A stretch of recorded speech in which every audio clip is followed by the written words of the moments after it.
ये क्या? मैंने तो सहस्त्र चलाया था। मेरे बाण शस्त्र बाणों में परिवर्तित क्यों नहीं हो रहे?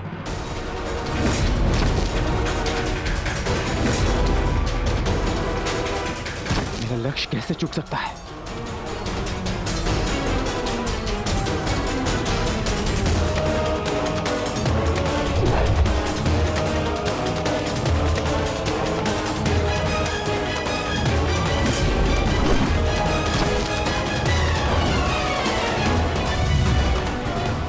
पर्वतास्त्र।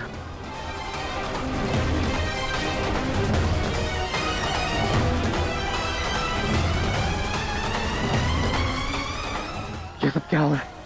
बाण प्रकट क्यों नहीं हो रहे? कैसे करूंगा मैं सबकी रक्षा?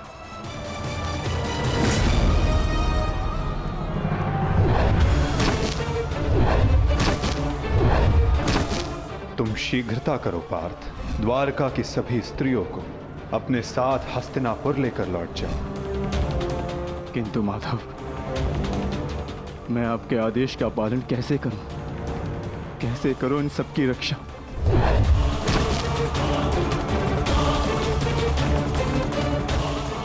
लक्ष्मण,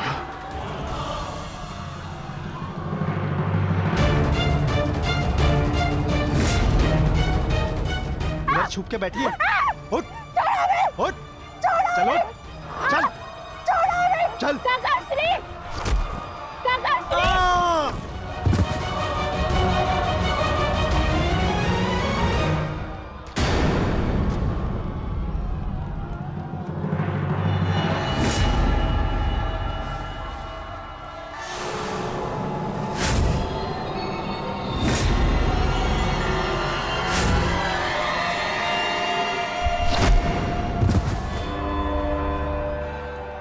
वो दिन समाप्त हुए अर्जुन, जब सारा संसार तुम्हारे गांडीव से कांपता था। अब नवयुग आरंभ हो चुका है।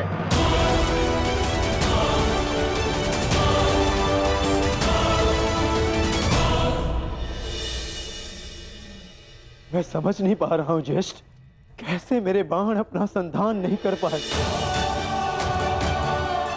कैसे मेरे गांडीव की प्रत्यंचा टूटी? मेरे रहते हुए मेरी सुरक्षा में आई कितनी स्त्रियों को वो कितने धन को लूट कर ले गया। मैं कुछ नहीं कर सका। मैं माधव के आदेश का पालन नहीं कर पाया। जैसे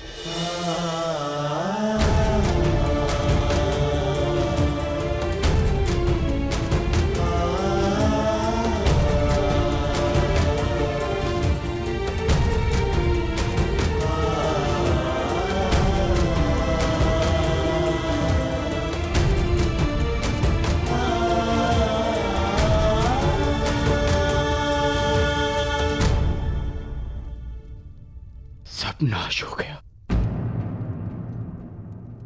कुछ नहीं बचा। माधव का संदेश क्या है अर्जुन? हर प्राणी के जीवन का एक कारण होता है, एक लक्ष्य होता है पार्थ, और उस लक्ष्य के पूर्ण हो जाने के पश्चात उसका सृष्टि में रहना संतुलन बिगाड़ता है। द्वारका की सभी स्त्रियों को और बालकों को अपने साथ हस्तिनापुर लेकर लौट जाओ, ताकि वो हस्तिनापुर के परिवर्तन का भाग बनकर धर्म के मार्ग पर चल सके, नवीन युग का आलिंगन कर सके। मैं समझ गया अर्जुन, मैं समझ गया।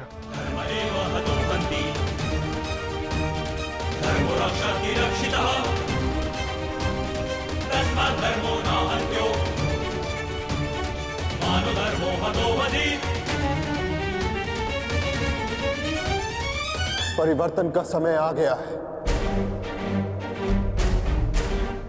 नई पत्नियों को आने के लिए पुरानी पत्नियों का झड़ना आवश्यक है।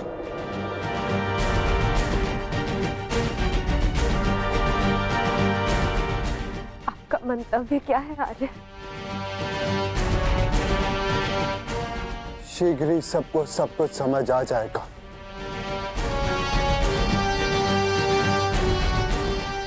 हस्तिनापुर की राजसभा का आह्वान किया जाए। परीक्षित और वृषकेतु को अवश्य बुलाया जाए।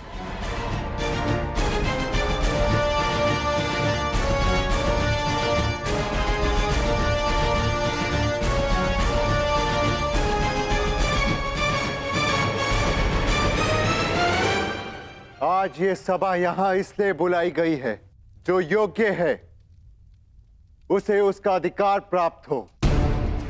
हम सब यहां अपनी नई पीढ़ी का स्वागत करने के लिए एकत्रित हुए हैं। वृषकेतु,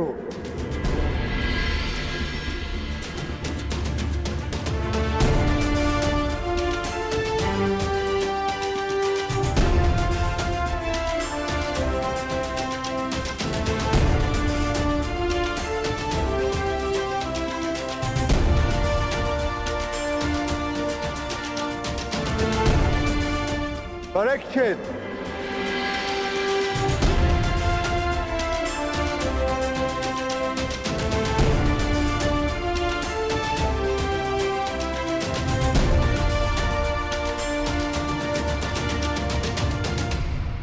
मैं सम्राट युधिष्ठिर आप सभी के समक्ष परीक्षित को हस्तिनापुर का राजा घोषित करता हूं। महाराज परीक्षित की, महाराज परीक्षित की, महाराज परीक्षित की, महाराज परीक्षित की।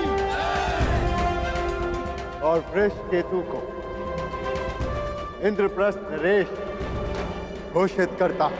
महाराज वृषकेतु की, महाराज वृषकेतु की, महाराज वृषकेतु की, महाराज वृषकेतु की।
परीक्षित की, महाराज वृषकेतु की, महाराज परीक्षित की, महाराज वृषकेतु की। सदैव एक दूसरे का साथ देते रहना और स्मरण रखना कि शक्ति बिना उत्तरदायित्व के भान के विनाश लाती है। सदैव अपना उत्तरदायित्व स्मरण रखना।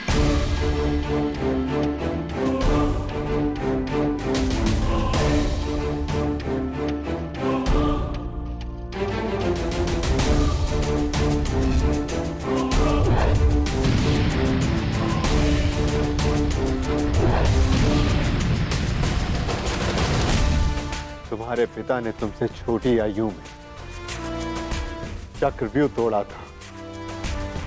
ध्यान रहे, काम, क्रोध, मद, मोह और आसक्ति के चक्र में मत पड़ना पुत्र। हमें तुमसे अनेकों आशाएं हैं।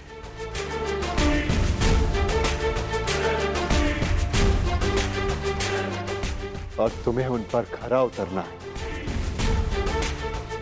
मुझे विश्वास है कि मेरे पश्चात परिवर्तन क्या है प्रारंभ होगा। हमारे पिता समाज के लिए प्रेरणा थे। तुम भी उनके जैसे सूर्य बनकर चमकना, उनके यश को और भी अधिक उज्ज्वल करना पुत्र।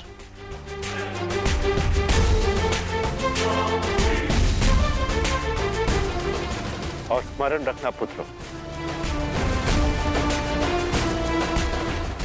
मनुष्य का कर्म उसके चुनाव, उसकी नियति का निर्धारण करता है। सदा शुभ कार्य करना।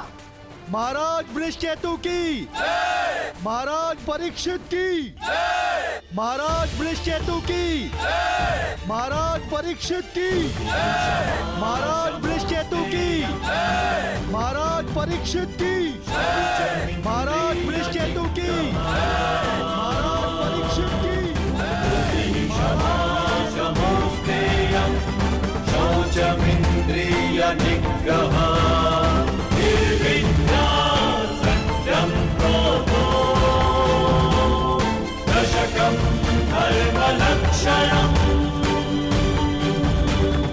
निर्विद्या सत्यं क्रोधो दशकं धर्मलक्षणम् दशकं धर्मलक्षणम्।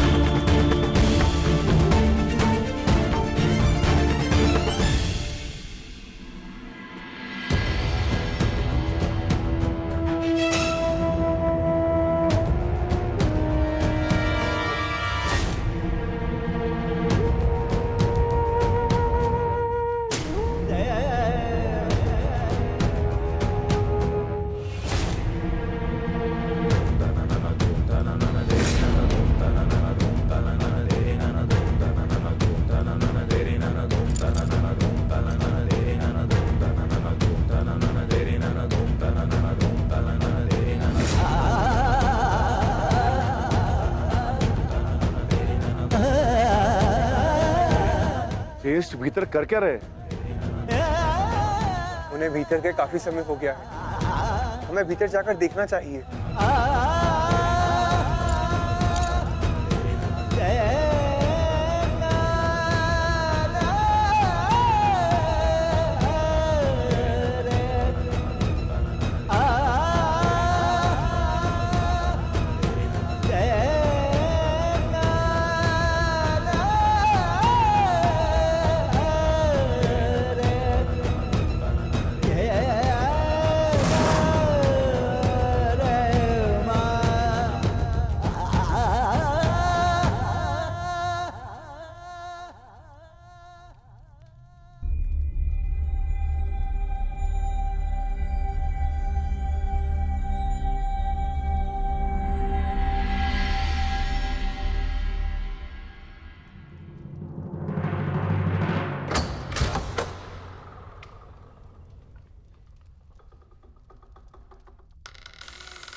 ज्येष्ठ, आप इन वस्त्रों में?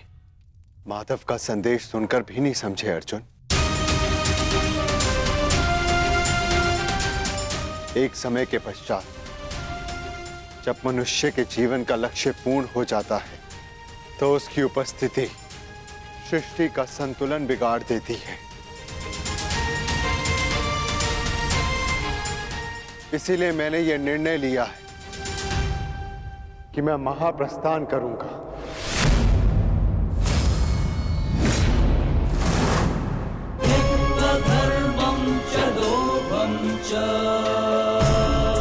किंतु इस प्रकार आप हम सभी को अकेले छोड़ के नहीं जा सकते ज्येष्ठ। यदि आप महाप्रस्थान का निर्णय ले ही चुके हैं तो हम सब आपके साथ चलेंगे।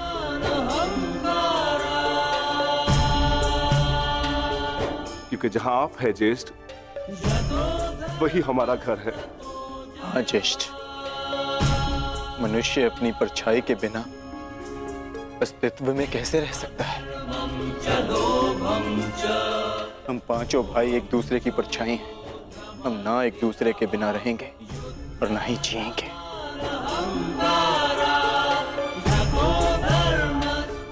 एक बार फिर आप सबने अपने भ्राता प्रेम का उदाहरण प्रस्तुत किया, किंतु मेरा क्या आर्य?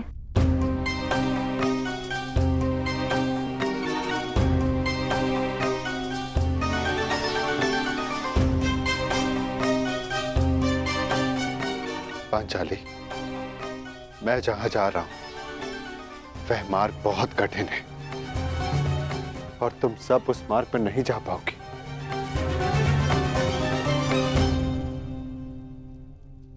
कोई भी मार्ग मेरे जीवन रूपी मार्ग से ज्यादा कठिन तो नहीं हो सकता ना आर्य?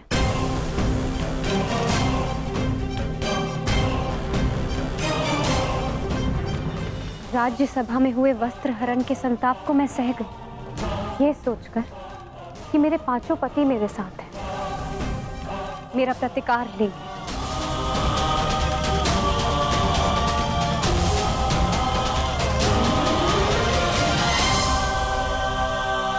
राज्यसभा में हुए वस्त्र हरण के संताप को मैं सह गई, ये सोचकर कि मेरे पांचों पति मेरे साथ हैं, मेरा प्रतिकार लेंगे।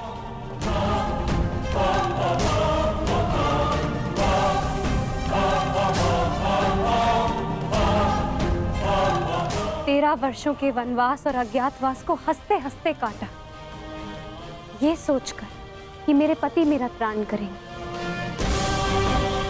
मेरे पुत्रों की असमय मृत्यु से कठिन कोई और कंटक तो नहीं हो सकता ना आर्य, परंतु सहा मैंने, क्योंकि मेरे पुत्रों के पिता, मेरे पांचों पतियों का सानिध्य मुझे प्राप्त है, और आज आप मुझे ही छोड़कर जा रहे। माता कुंती ने आदेश दिया कि पांचों भाई आपस में बांट। मैं बटी आर्य, परंतु मैंने आप पांचों को बटने नहीं दिया।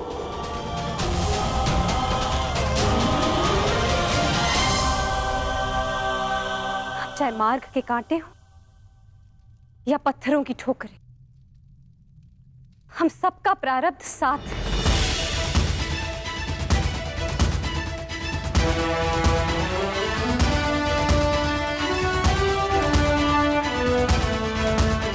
और यही मेरा निर्णय है आर्य। आप जहां भी जाएंगे, मैं आपके साथ चलूंगी, और मुझसे मेरा यह अधिकार कोई नहीं छीन सकता, स्वयं आप भी नहीं।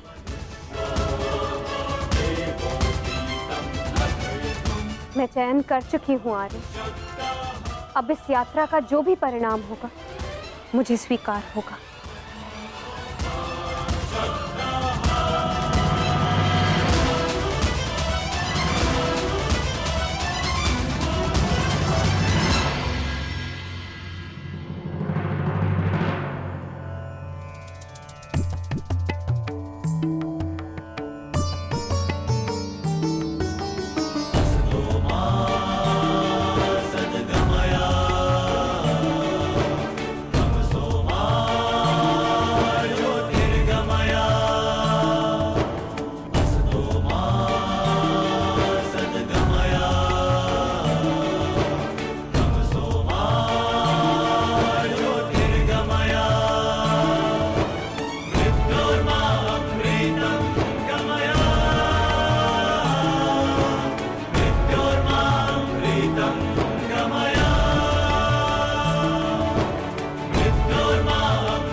मैंने कौरवों और तुम में कभी भी पक्षपात नहीं किया।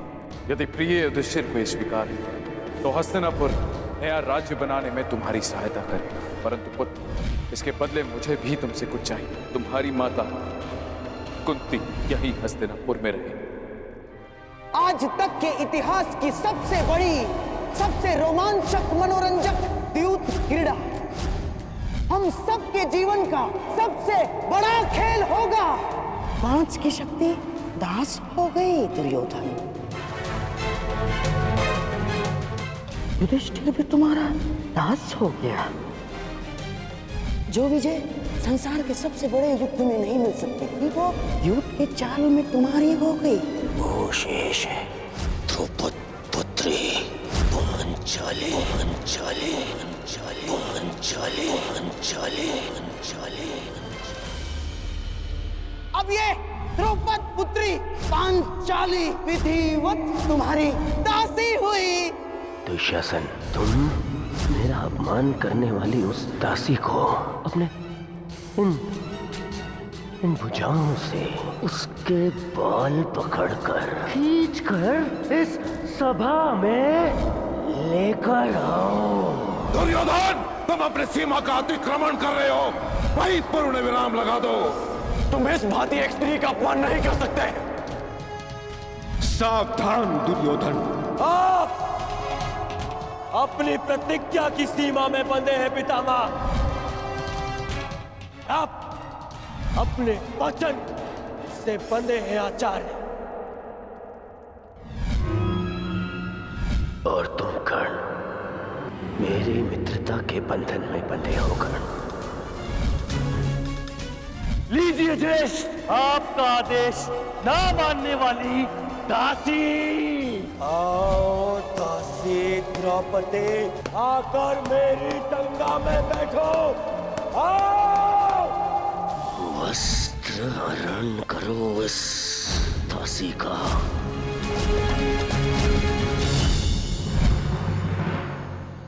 पुत्र परीक्षित, सदा द्यूत और शर्त से दूर रहना पुत्र।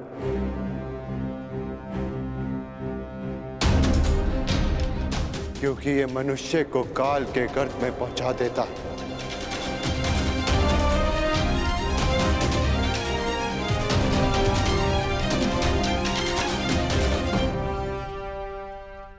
इस सभा में इतना सब कुछ हो जाने के बाद भी आप सब मौन हैं, परंतु इस अधर्मी दुर्योधन को उसके कुकर्मों का दंड अवश्य मिलेगा।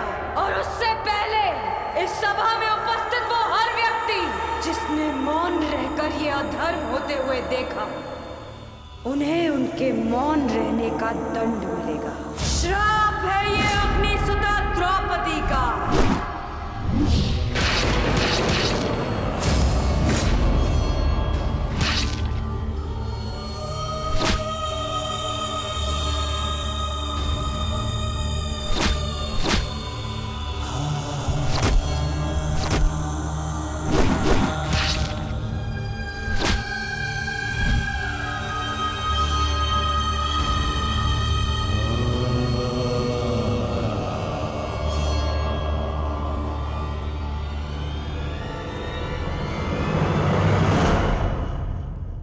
सदा स्त्री का सम्मान करना पुत्र।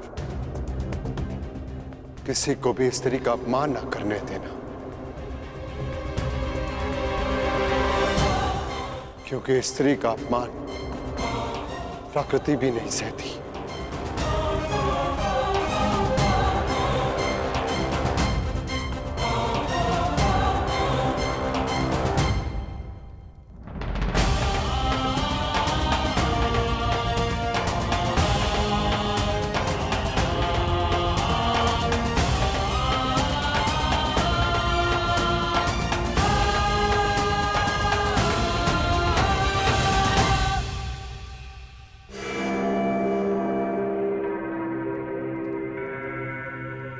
मैं दुर्योधन आज हस्तिनापुर के सिंहासन को दांव पे लगाता हूं। बस दुर्योधन, हस्तिनापुर पर तुम्हारा कोई अधिकार नहीं। तो जिनका अधिकार है मैं उन्हीं से पूछ लेता हूँ। पिताश्री, मेरा इस सिंहासन पे अधिकार नहीं। अधिकार है पुत्र, और मैं तुम्हें उस अधिकार का प्रयोग करने की अनुमति देता हूं। यदि एक चौसर इस क्षण बंद न हुई तो परशुराम शिष्य द्रोण के बाणों को कोई नहीं रोक पाएगा। आचार्य द्रोण, आप इस सभा के सभासद हैं और नियम अनुसार सभा के समाप्त होने तक आप नहीं उठेंगे, अन्यथा आप दंड के पात्र होंगे। स्मरण रखना पुत्र, राजा वो नहीं जो राज्य की सीमा के पार देख सके। राजा वो है जो प्रजा की आंखों की सीमा में आए एक आंसू को देख सके।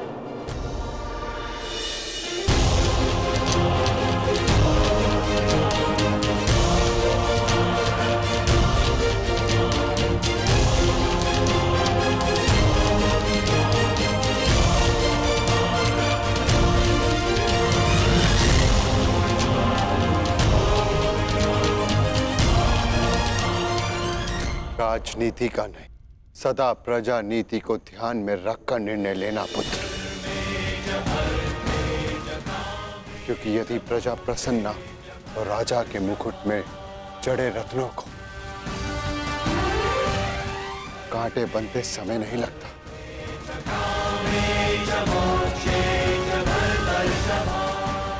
धर्म के साथ शासन करना।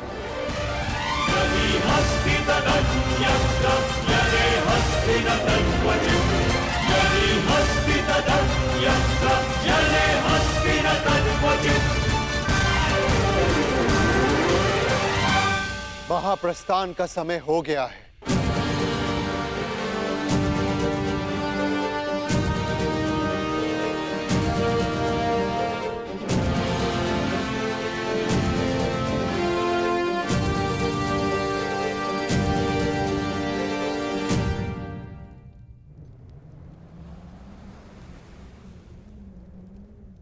वानप्रस्थ में प्रस्थान करने का समय आ गया है।